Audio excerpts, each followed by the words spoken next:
Every one of us, at some point, feels like life is spinning out of control. Whether it's a lost job, a broken relationship, or just the chaotic pace of daily routines, these moments can leave us feeling helpless and overwhelmed.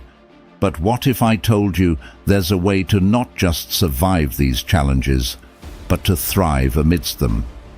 Today, we're going to dive deep into the wisdom of Seneca, an ancient philosopher who mastered the art of maintaining peace in a tumultuous world.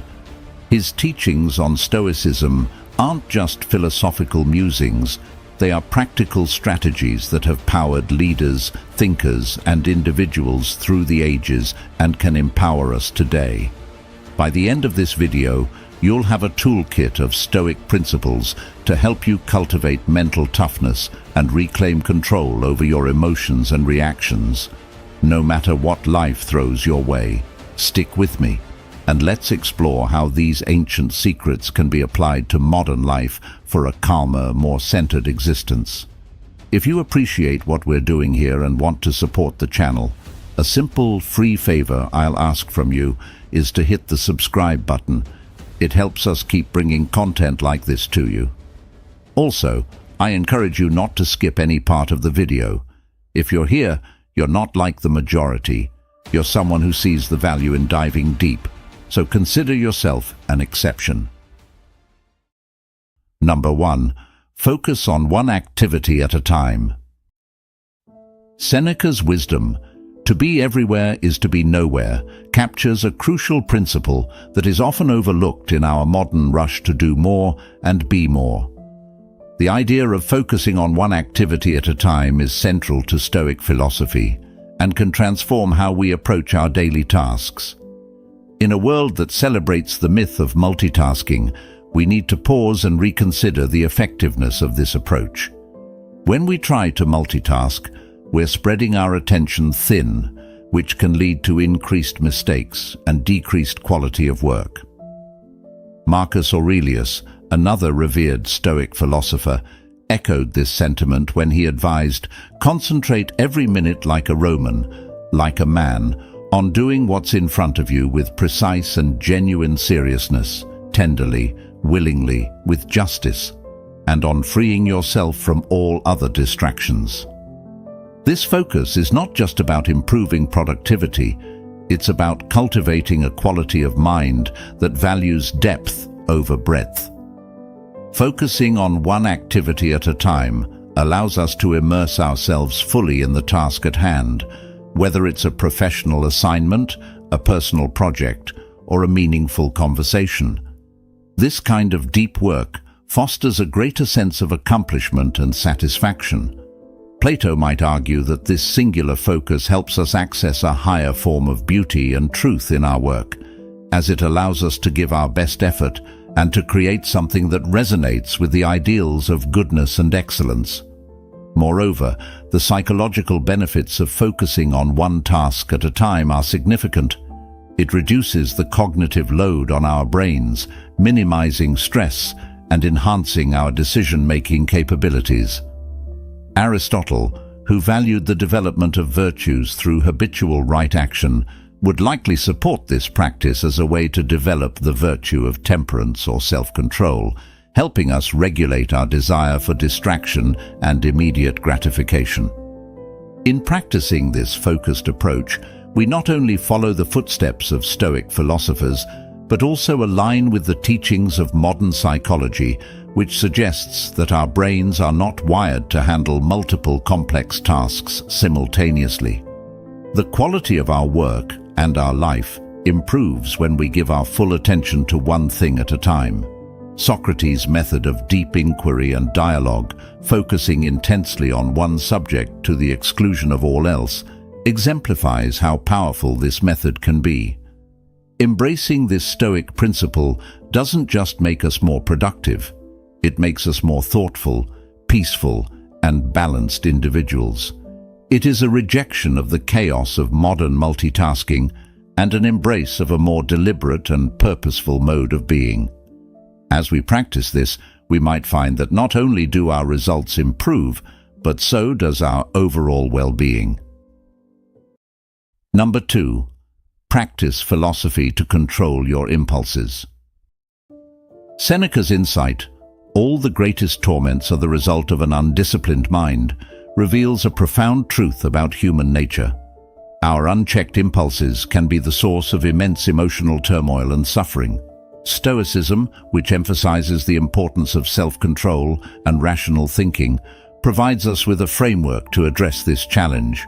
Rather than suppressing our emotions, which is neither healthy nor sustainable, Stoicism teaches us to understand and manage them. The process of managing our impulses begins with self-awareness. Epictetus, another Stoic philosopher, famously said, "No man is free who is not master of himself." This statement highlights the necessity of self-mastery in achieving true freedom and happiness. By becoming more aware of our impulses and the triggers that set them off, we are better equipped to handle them rationally. This doesn't mean denying our feelings, but understanding them deeply enough that we can respond in ways that align with our long-term goals and values. In the realm of philosophy, Aristotle also spoke about the importance of moderating our impulses through the development of virtues. He believed that virtue lies in finding the balance between excess and deficiency, a concept known as the golden mean. For instance, courage is the mean between recklessness and cowardice.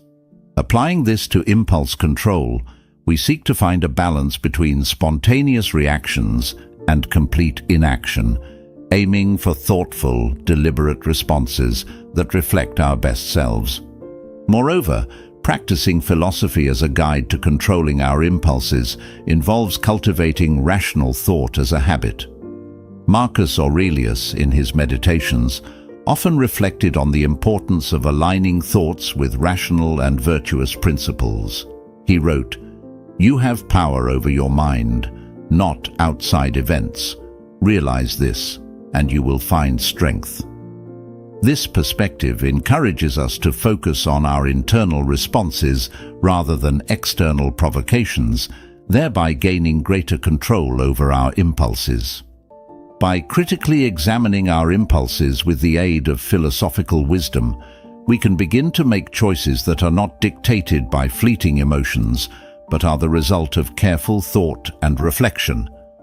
This practice not only strengthens our mental fortitude, but also helps us live more harmoniously with our values.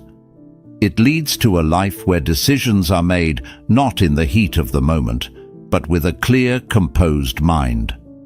The Stoic approach to impulse control is about cultivating an inner dialogue that constantly questions and assesses our instinctive reactions.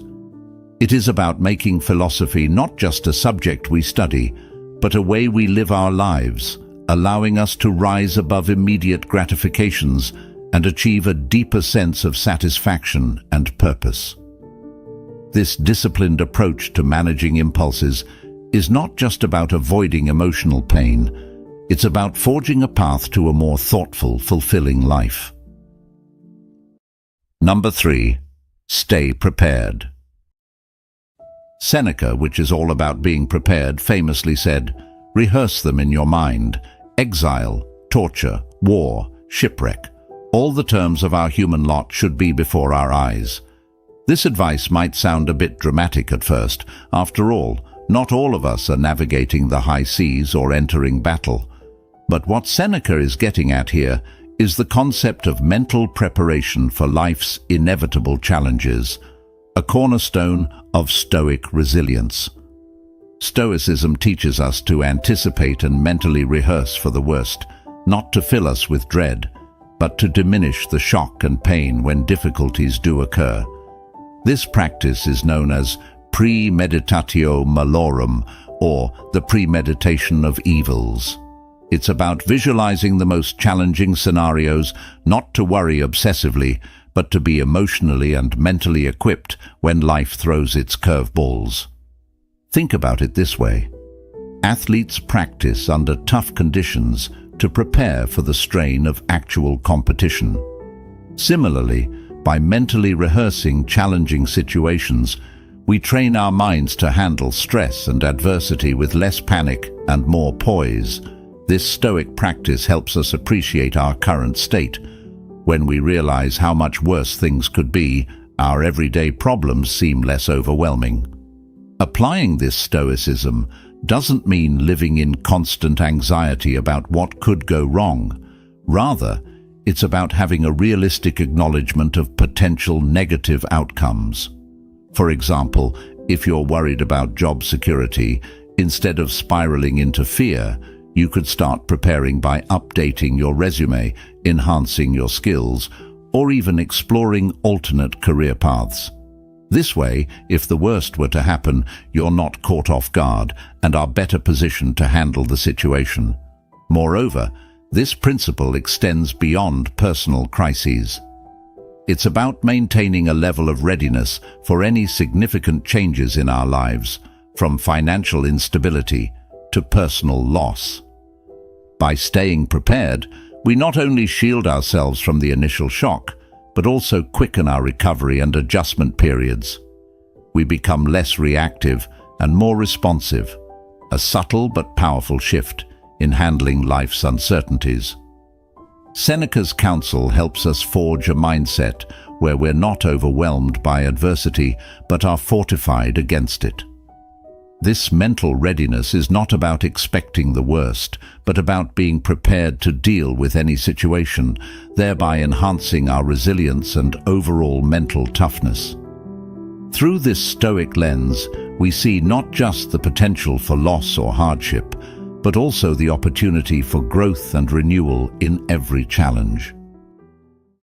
Number 4. Voluntarily embrace hardships. Another profound insight from Seneca: difficulties strengthen the mind as labor does the body. This idea is at the heart of Stoicism and speaks to a practice that can seem counterintuitive at first: voluntarily embracing hardships. It's about deliberately choosing to experience discomfort, not as a form of punishment, but as a way to fortify our mental resilience and expand our capacity to handle life's inevitable challenges. Think about what it means to voluntarily embrace hardships. It's like an athlete who trains under harsh conditions to prepare for a competition. The athlete understands that by pushing the limits in a controlled environment, they're better prepared for the stresses of the actual event. Similarly, by choosing to face difficulties head-on, whether that's taking on a challenging project at work, speaking up in public, or even opting to live more simply, we enhance our mental toughness and adaptability. Seneca's approach teaches us that when we step out of our comfort zones on purpose, we're not just testing our limits, we're expanding them. For example, if you dread public speaking, regularly putting yourself in situations where you must speak in front of others can transform your fear into a skill. Over time, what once felt insurmountable becomes manageable and eventually comfortable. This Stoic practice is not about seeking out suffering for its own sake, but about recognizing that growth often comes from discomfort. Embracing voluntary hardships also means resetting our comfort thresholds. In a world that often prioritizes comfort and ease, choosing the harder path can seem radical. But Stoicism invites us to rethink what true comfort is. Is it merely the absence of discomfort, or is it the presence of inner strength and peace that comes from knowing we can handle whatever comes our way? By integrating this Stoic principle into our lives, we also learn to appreciate our current circumstances more. When we know we can endure less, we can enjoy the simple pleasures of life with greater contentment. It's about building a life not on the avoidance of hardship, but on the foundation of resilience. This doesn't mean we seek out suffering, but when hardship does come, we view it as an opportunity to practice our Stoic skills. In embracing voluntary hardships, we also foster a deep sense of self-efficacy.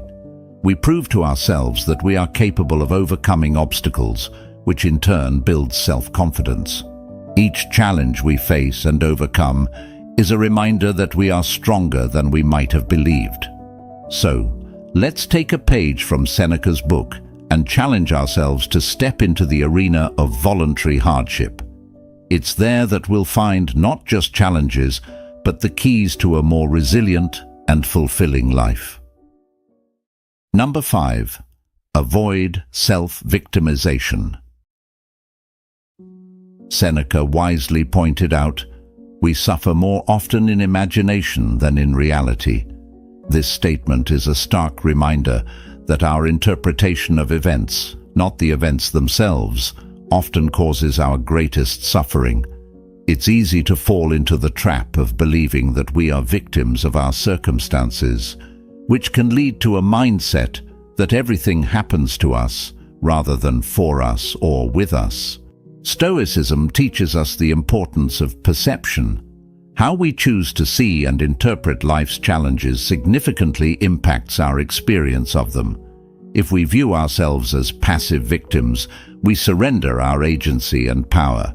However, if we view challenges as opportunities to grow and learn, we maintain control over our responses and are more likely to approach life proactively. Consider a common scenario. Perhaps you didn't get a promotion at work, and your initial reaction is to feel sidelined or discriminated against. While these feelings are valid, Stoicism invites us to examine our reactions critically. Are we perhaps viewing the situation only through a lens of loss and unfairness? What if, instead, we saw this as an opportunity to seek feedback, improve our skills, or even reassess our career path to find a better fit for our aspirations? Avoiding self-victimization doesn't mean ignoring the injustices or difficulties we face. Rather, it means shifting our focus from what happens to us to how we respond to what happens. This shift is powerful. It moves us from a place of passive reaction to active participation in our lives. We stop asking, "Why is this happening to me?" and start asking, "What can I learn from this? How can I grow from this situation?" Stoicism equips us with the tools to detach from our initial emotional responses and see the bigger picture. It's about understanding that while we can't always control external events, we can control our perceptions and reactions. This mental shift is freeing and empowering. It allows us to live with a sense of purpose and resilience, making us better equipped to handle future challenges. Moreover, practicing this Stoic principle enriches our interactions with others. By refusing to cast ourselves as the perpetual victims, we foster healthier relationships, characterized by mutual respect and understanding rather than blame and resentment. We become more compassionate as we recognize that just as we are responsible for our happiness, so are others for theirs. In embracing the Stoic way, we liberate ourselves from the chains of self-victimization. We take charge of our narrative, acknowledging that we are the architects of our reality. This empowerment is the essence of Stoicism and the key to a fulfilling and proactive life. So let's choose to rise above victimhood, not by denying our pain, but by reframing our stories with strength, wisdom, and resilience. Number 6. Spend time in solitude. Seneca's advice to retire into yourself as much as possible emphasizes the value of solitude in Stoic philosophy. This guidance is not an encouragement towards isolation, but rather an invitation to engage in deep self-reflection and introspection. In our fast-paced, interconnected world, the noise of everyday life can drown out our inner voice and hinder our ability to reflect on our personal growth and values. Stoicism teaches us that true solitude is a state of rich self-awareness and not merely a physical state of being alone. The benefits of spending time in solitude are profound and have been echoed by philosophers throughout history. Marcus Aurelius, another Stoic philosopher, often wrote about the importance of introspection in his personal writings. He believed that understanding oneself is essential to living a life of virtue and purpose. He stated, "Nowhere can man find a quieter or more untroubled retreat than in his own soul." This highlights the idea that solitude provides a sanctuary where one can escape the demands of the external world and focus on internal development. Furthermore, the practice of solitude allows us to explore our thoughts and emotions without distraction. It gives us the space to process our experiences and to align our actions with our principles. By regularly engaging in this practice, we cultivate a deeper understanding of who we are and what we truly want from life. This alignment is crucial for living authentically and achieving personal fulfillment. Aristotle also touched on the importance of self-reflection for achieving eudaimonia, or flourishing. He believed that self-knowledge was essential for developing virtues and living in accordance with reason. In solitude, we can assess our lives critically and make adjustments that reflect our true values and aspirations. The Stoic practice of solitude also encourages us to develop resilience. Epictetus emphasized the need for personal reflection to fortify the mind against adversity. He advised individuals to use solitude as a tool to strengthen their character and mental endurance, preparing them for the inevitable challenges of life. He posited, "It is in your power to withdraw yourself whenever you desire. Perfect tranquility within consists in the good ordering of the mind, the realm of your own." Moreover, spending time alone helps us appreciate our relationships and social interactions more fully. When we return from periods of solitude, we often find that we have more to offer others, whether it's greater empathy, patience, or clarity. This not only enriches our personal relationships, but also enhances our contributions to our communities. The Stoic practice of seeking solitude is not about escaping life, but about deepening our engagement with it. By retiring into ourselves, we gain the clarity needed to act more thoughtfully in the world. Seneca, Marcus Aurelius, and Epictetus all provide us with a roadmap for using solitude not as a retreat from life, but as a tool to live more fully and meaningfully. As we wrap up today's discussion, it's clear that the teachings of Stoicism aren't just abstract theories confined to ancient texts. They offer practical strategies that can be applied to our daily lives, empowering us to lead more thoughtful, resilient, and purposeful lives. Stoicism teaches us the value of focus, the power of self-control, the importance of preparedness, the strength found in embracing hardships, the liberation that comes from avoiding self-victimization, and the clarity that solitude can bring. Each of these principles challenges us to turn inward and refine our characters, to confront our lives with both honesty and courage. Remember, Stoicism doesn't promise an easy life. Rather, it offers us the tools to deal with life's challenges more effectively. It encourages us to see every obstacle as an opportunity to practice virtue and every hardship as a chance to test our resilience. By applying these Stoic practices, we're not just surviving, we're thriving, cultivating a life of peace and fulfillment from within. In the spirit of Stoicism, let's continue to explore how we can apply these ancient wisdoms to navigate the complexities of modern life. Let's strive to be better than we were yesterday, to live with intention and virtue. If you're interested in continuing this journey, check out one of the videos on your screen now. They're designed to help you dive deeper into the practical applications of Stoicism in everyday life.